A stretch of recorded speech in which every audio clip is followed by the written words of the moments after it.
What's up everyone, my name is Astronaut Kitty and today I've got a pretty decent gameplay. This is a 20-0 flawless game of Skirmish on the Burning Shrine in Mercury, and what I thought that I would do with it is just commentate over it, tell you guys what I was thinking at the time, and tell you why I did what I did to end up getting a flawless game. So hopefully you do enjoy. If you're sort of more the person who learns better or gets information better just by people telling you straight up tips and tricks, then I've also made a Crucible tips and tricks video about this, so I'll leave an annotation on the screen if you want to check that out. But this is going to be sort of more a situational learner's guide to how to play Destiny. The first thing that I want to say is about Mercury. I'm not entirely sure how I ended up playing a game on Mercury. This is only the second one that I played in my entire time in the Crucible since the game has come out. So if you guys have any better idea as to how you actually end up playing on Mercury in the Crucible, then let me know in the comment section below. That help would be greatly appreciated. So the first thing I need to say about Skirmish in particular, but as I've come to figure it out, it's basically any game mode that you guys play in the Crucible. You guys need to stay close to your teammates. As I said, especially in the Skirmish game mode, sorry, because there's only 3 of you, and also you have the opportunity to revive teammates as well.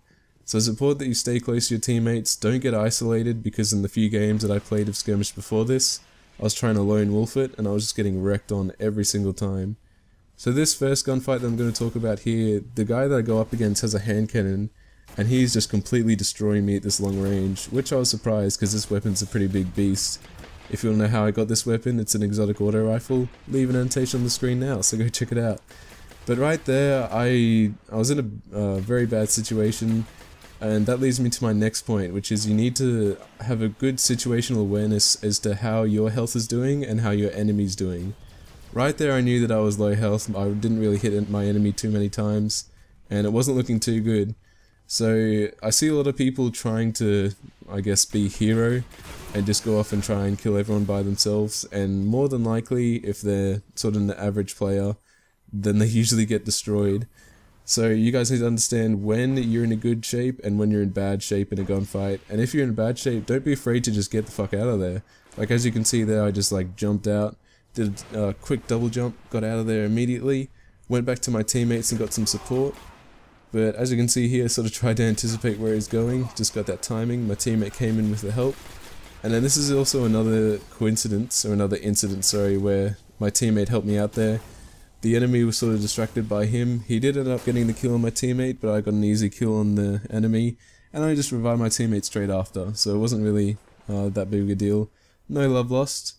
But here, as you can see, that teammate there just went out and got destroyed by those two, and I got into a bad situation there with the gunfight, as I was talking about before, so I just got out of there immediately, looped back around, and went back to help my teammate, who was just here around this corner. And as you can see here, we just end up destroying these two that come through that doorway. As you saw my teammate over there, he did get downed, but his revive was all the way over there. Now I see people try and make the bad mistake of reviving people in bad situations, and if you're in a bad situation, just let them not revive, let them respawn normally.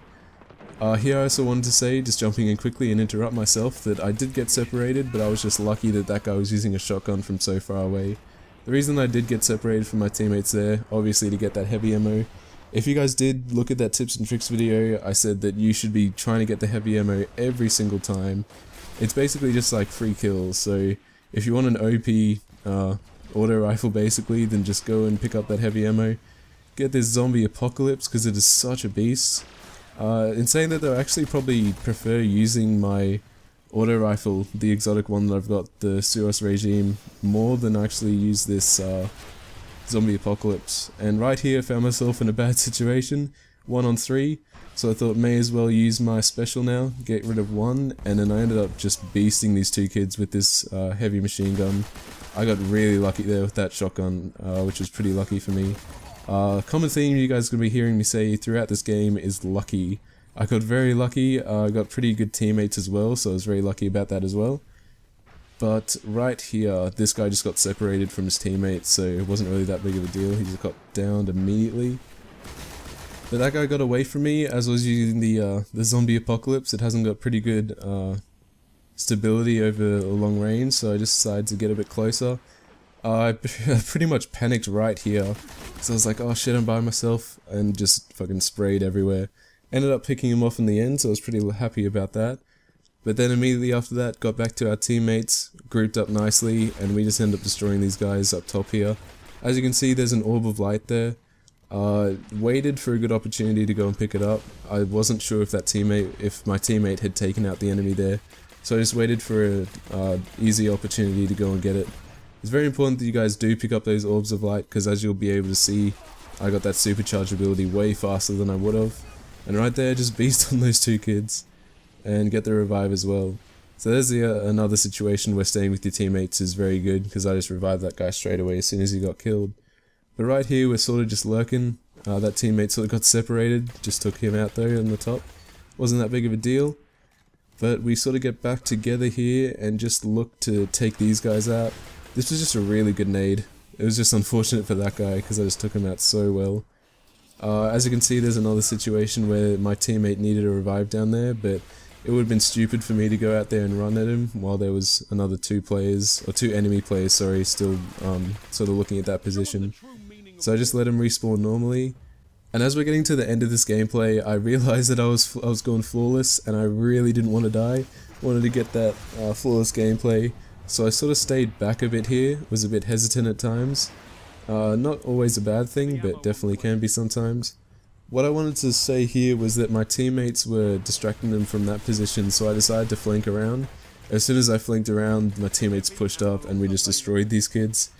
The other thing is that with revives in Skirmish, as you can see, there's like another blue sort of health marker that you get. So if you do revive, just remember that you do have a little bit of extra health to get away from the enemy player, sorry. Right here, I had no idea why I ran up and tried to melee that dude. That was the stupidest decision. But I ended up getting away, just gave him a little love tap and then got the fuck out of there. And I'm lucky that the game ended there, because this guy wrecked me. And then just to add to the luckiness of the situation, my DualShock 4 ran out of battery just as soon as the gameplay finished, so I was very happy about that. Very good game in the end, and as you can see here, 20-0. For my performance, I ended up getting a legendary engram, so I was pretty happy about that as well. But anyway guys, that was all for this game of Skirmish. As you can see, I was very happy with myself that I did end up getting this.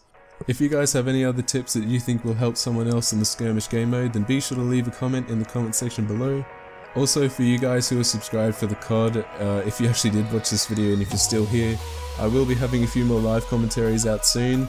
So if you do have any more suggestions for the Call of Duty live comms, then also be sure to leave that as a comment in the comment section below, and I will be sure to get those on the go. But anyway guys, that's going to do it for this Bees gameplay. Hopefully you enjoyed, learned something new about Skirmish. This has been Laszlo, and I'll see you guys in the next one. Bye!